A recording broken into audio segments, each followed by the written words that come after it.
لبيك اللهم لبيك لبيك لا লাব্বাইক আল্লাহুম্মা লাব্বাইক ধ্বনিতে প্রকম্পিত হল পবিত্র আরাফাতের ময়দান। نعمة لك والملك পাপ মুক্তি আর আত্মশুদ্ধির আকুল বাসনায় ইসলামের অন্যতম প্রধান স্তম্ভ পবিত্র হজ পালন করেছেন ধর্মপ্রাণ মুসলমানরা।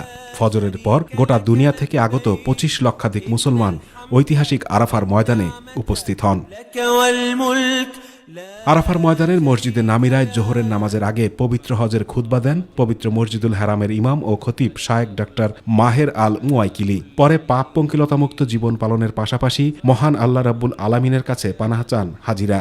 একই সাথে ফিলিস্তিনের নিপীড়িত গাজাবাসীর জন্য দোয়া চান তারা। فإن من كان من أهل التقوى এরপর জোহর ও আসরের নামাজ একসাথে আদায় করেন সবাই। সূর্যাস্ত পর্যন্ত তারা আরাফাতের ময়দানে অবস্থান করে আল্লাহ তাআলার জিকির আজগরে ও ইবাদত বান্দেগিতে মশগুল